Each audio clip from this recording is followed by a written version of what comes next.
हिंदुस्तान में इलेक्शन चोरी किए जा रहे हैं, ये रियलिटी है। ನಮಸ್ಕಾರ ಸ್ನೇಹಿತರೆ, ನಾನು ನಿಮ್ಮ ಪ್ರೀತಿಯ ರಾಜಧಾನಿ ಶ್ರೀನಿವಾಸ್. ನೀವು ನೋಡ್ತಿದ್ದೀರಿ ರಾಜಧಾನಿ ಟಿವಿ. ರಾಹುಲ್ ಗಾಂಧಿಯವರು ನಮ್ಮ ಚುನಾವಣಾ ಆಯೋಗದ ಬಗ್ಗೆ ಒಂದು ಪ್ರಸ್ತಾಪವನ್ನು ಮಾಡಿದ್ದಾರೆ.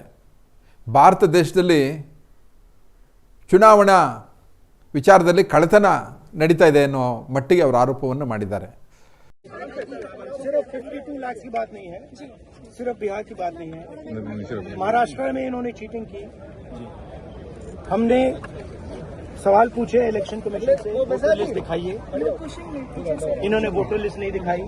हमने कहा कि वीडियोग्राफी दिखा दीजिए, वीडियोग्राफी का कानून बदल दिया।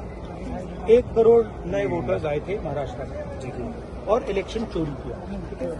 कर्नाटक में हमने रिसर्च की है थोड़ी, कर्नाटक में हमने भयंकर चोरी पकड़ी है। मैं ब्लैक एंड व्हाइट में आपको दिखाऊंगा, इलेक्शन कमीशन को दिखाऊंगा, ठीक है, ब्लैक एंड व्हाइट में कि कैसे चोरी की जाती है, कहां की जाती है। कर्नाटक में ब्लैक एंड व्हाइट में है हमारे हाथ में, ठीक है, ब्लैक एंड व्हाइट, ये लोकसभा, ठीक है। और यही काम इनको पता लग गया है, इनका जो गेम हम समझ गए हैं। ये लोकसभा चुनाव की बात है, लोकसभा चुनाव की बात है।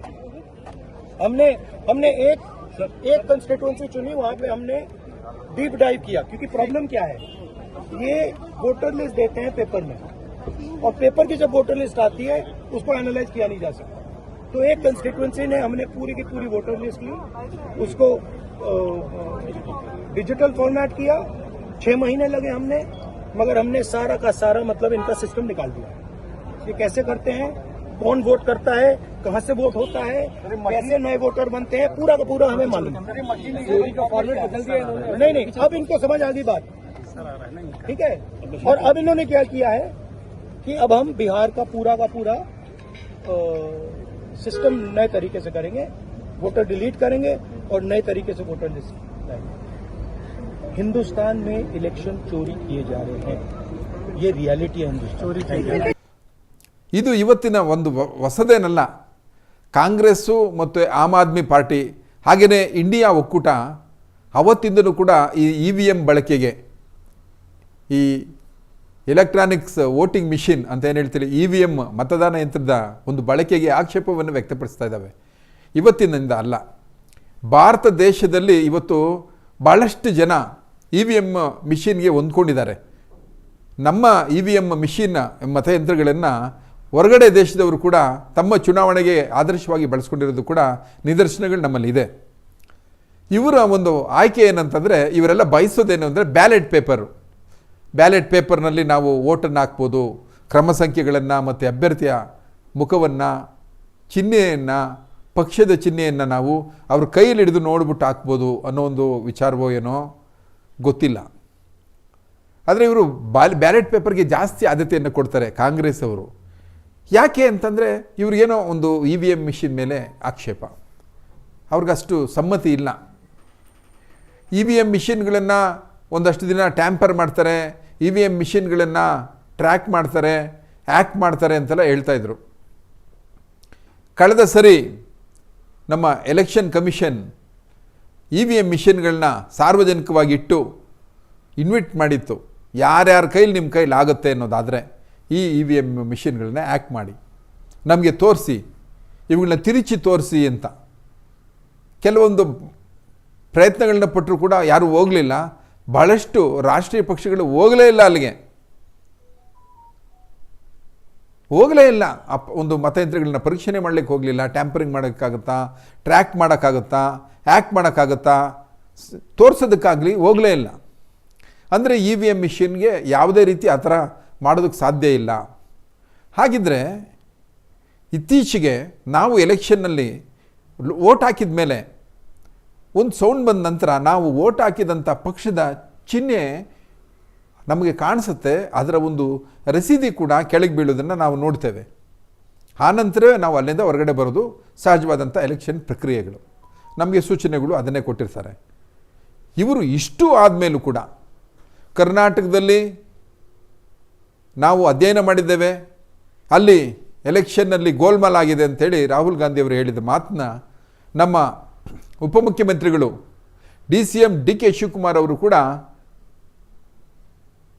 ಟ್ವೀಟ್ ಮಾಡಿದ್ದಾರೆ. ಹೌದು, ನಮ್ಮ ಬೆಂಗಳೂರು ಗ್ರಾಮಾಂತರದಲ್ಲಿ ಆ ರೀತಿ ಗೋಲ್ಮಾಲ್ಗಳಾಗಿದೆ, ರಾಹುಲ್ ಗಾಂಧಿಯವರು ಹೇಳಿದ್ದು ಸತ್ಯನೇ ಅಂತ ಹೇಳಿದ್ದಾರೆ. ಇವತ್ತು ಎಲೆಕ್ಷನ್ ಕಮಿಷನ್ನಲ್ಲಿ ಆ ಥರ ಯಾವುದಾದ್ರೂ ಲೋಪದೋಷಗಳಿದ್ದರೆ ಆಕ್ಷೇಪವನ್ನು ಸಲ್ಲಿಸ್ಬೋದಾಗಿತ್ತು.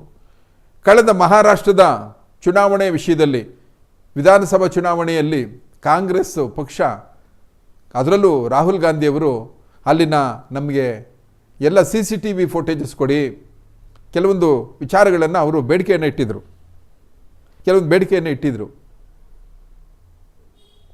ರಾಹುಲ್ ಗಾಂಧಿಯವರು ಚುನಾವಣಾ ಆಯೋಗ ಕೆಲವು ದಿನಗಳ ನಂತರ ಅವುಗಳನ್ನ ನಾವು ಇಟ್ಕೊಳ್ಳೋದಕ್ಕಾಗೋದಿಲ್ಲ ಅಂಥೇಳಿ ಕೆಲವೊಂದನ್ನೆಲ್ಲ ಡಿಲೀಟ್ ಮಾಡಬೇಕು ಅಂತಲೂ ನಿರ್ದೇಶನವನ್ನು ಕೊಡ್ತು. ಅದಾದ ನಂತರ ಈಗ ಬಿಹಾರದ ಚುನಾವಣೆ ನಡೆಯಲಿದೆ. ಬಿಹಾರದ ಚುನಾವಣೆ ಮುನ್ನ ಬಿಹಾರದಲ್ಲಿ ಏನಾಗಿದೆ ಅಂದರೆ, ಅಲ್ಲಿ SIR ಅಂದರೆ ಏನು ಒಂದು ಮತದಾರರ ಪಟ್ಟಿ ಪರಿಷ್ಕರಣೆ ಮಾಡಿದ್ದಾರೆ.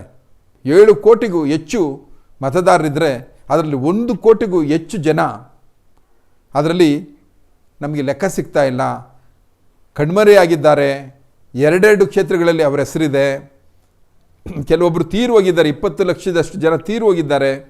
ಸೊ ಇವರನ್ನೆಲ್ಲ ನಾವು ಮತಪಟ್ಟಿಯಿಂದ ಹೊರಗಡೆ ಇಟ್ಟಿದ್ದೇವೆ ಅಂತೇಳಿ ತಮ್ಮ ಆ ಒಂದು ಪರಿಷ್ಕರಣೆ ಮಾಡಿದ್ದಾರೆ. ಇದನ್ನು ಕಾಂಗ್ರೆಸ್ ಅವರು ಸುತಾರಾಮ್ ಒಪ್ತಾ ಇಲ್ಲ, ಇದರಲ್ಲೇನೋ ಸ್ವಲ್ಪ ವಿಚಾರ ಇದೆ ಅಂತ ಹೇಳ್ತಾ ಇದ್ದಾರೆ.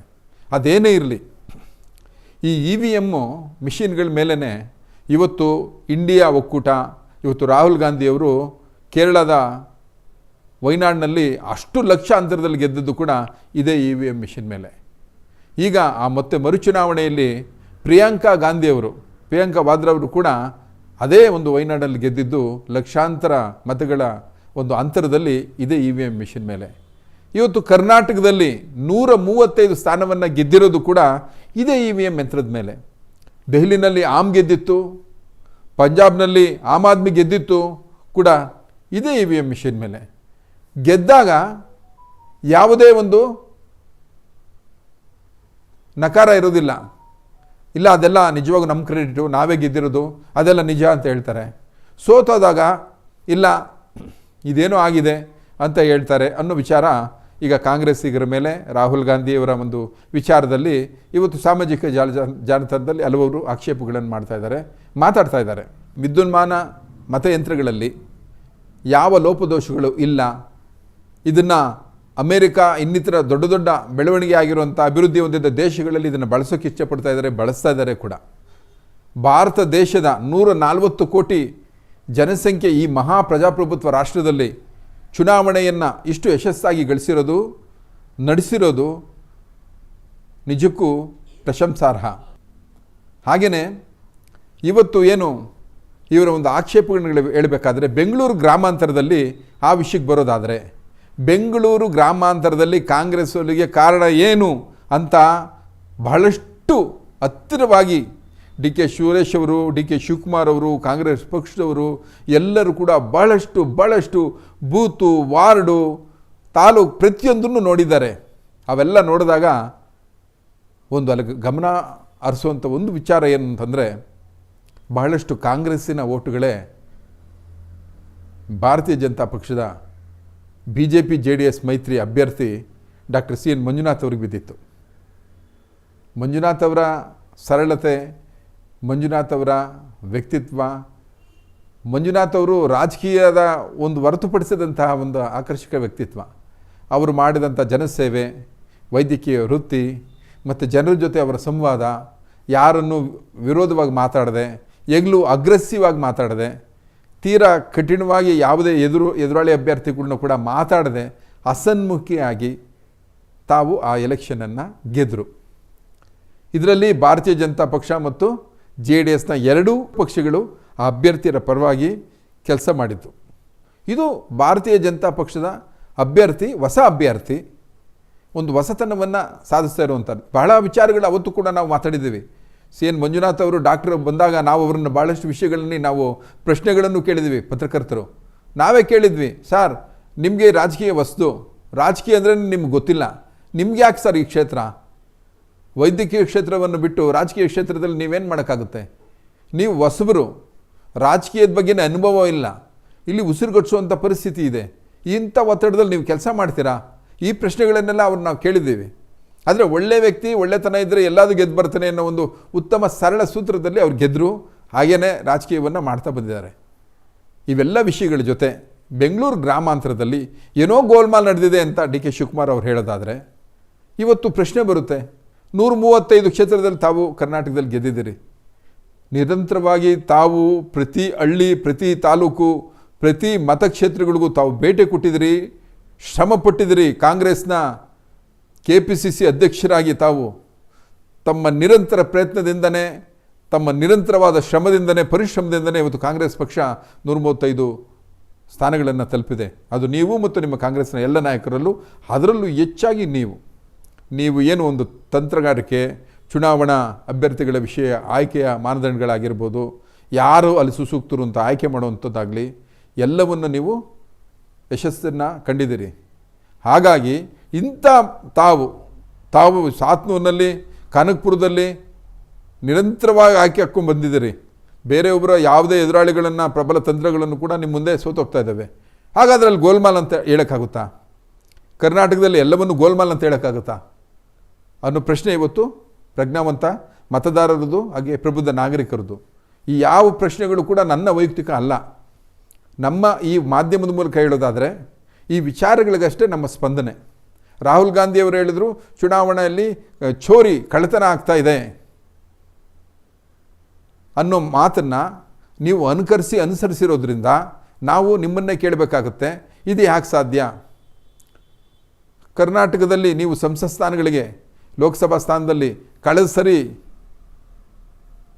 ಈ ಸರಿ ಲೋಕಸಭಾ ಚುನಾವಣೆಯಲ್ಲಿ ತಾವು ಹಾಸನದಲ್ಲಿ ಗೆದ್ದಿದ್ದೀರಾ, ಬಳ್ಳಾರಿನಲ್ಲಿ ಗೆದ್ದಿದ್ದೀರಾ, ಭಾಳಷ್ಟು ಹೊಸ ಸ್ಥಾನಮಾನಗಳನ್ನು ಗಳಿಸಿದ್ದೀರಿ. ಹೆಚ್ಚು ಸಂಸದರನ್ನು ತಾವು ಆಯ್ಕೆ ಮಾಡ್ಕೊಂಡಿದ್ದೀರಿ, ಗೆದ್ದಿದ್ದೀರಿ. ಈ ಗೆಲುವಿಗೂ ಕೂಡ ಇದೇ EVM ಮಿಷಿನ್ ಕಾರಣ, ಇದೇ ಚುನಾವಣಾ ಆಯೋಗನ ನಡೆಸಿದಂಥ ಚುನಾವಣೆಯ ಪ್ರಕ್ರಿಯೆಗಳೇ ಕಾರಣ. ಅಲ್ಲೂ ಏನು ಗೋಲ್ಮಾಲ್ ಇದೆಯಾ? ಹಾಗಾದರೆ ನಿಮ್ಮ ಗೆಲುವಿಗೆ ಯಾರಾದ್ರೂ ಹಿಂಗೆ ಹೇಳಿದ್ರೆ ಆಗುತ್ತಾ?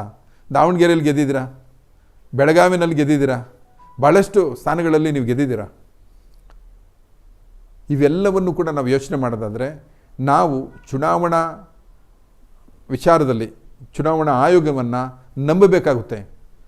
ನಮ್ಮ ಪ್ರಜಾಪ್ರಭುತ್ವದಲ್ಲಿ ನಮ್ಮ ನಾಗರಿಕರಿಗೆ ಕೊಟ್ಟಿರುವಂಥ ಪ್ರಜಾಪ್ರಭುತ್ವದ ಸಾಂವಿಧಾನಿಕ ಅತ್ಯದ್ಭುತವಾದಂಥ ಹಕ್ಕು ನಮ್ಮ ಜನಪ್ರತಿನಿಧಿಯ ಆಯ್ಕೆ. ಅದನ್ನು ಸುಸೂತ್ರವಾಗಿ ಮಾಡಿದ್ದಾರೆ. ಬಹುಶಃ ಈ ಒಂದು ರಾಹುಲ್ ಗಾಂಧಿಯವರ ಸ್ಟೇಟ್ಮೆಂಟ್ ಆಗಲಿ, ಡಿ ಕೆ ಶಿವಕುಮಾರ್ ಅವರ ಸ್ಟೇಟ್ಮೆಂಟ್ ಮೇಲೆ ಇವತ್ತು ನಾವು ಮಾತಾಡೋದಲ್ಲದೆ ಹೋದರೂ ಇದು ನಿಜವಾದಂಥ ವಾಸ್ತವ. ಅದೇನೇ ಇದ್ದರೂ ಗೋಲ್ಮಾಲ್ ಅನ್ನೋದಾದರೆ ರಾಜಕೀಯ, ಇದು ರಾಜಕೀಯದ ಚುನಾವಣೆ ವಿಷಯವಾಗಿ ನಾವು 30 ವರ್ಷಗಳಿಂದ 40 ವರ್ಷಗಳಿಂದ ನಾವು ಈ ರಾಜಕೀಯವನ್ನು ನೋಡ್ತಾ ಬಂದಿದ್ದೇವೆ.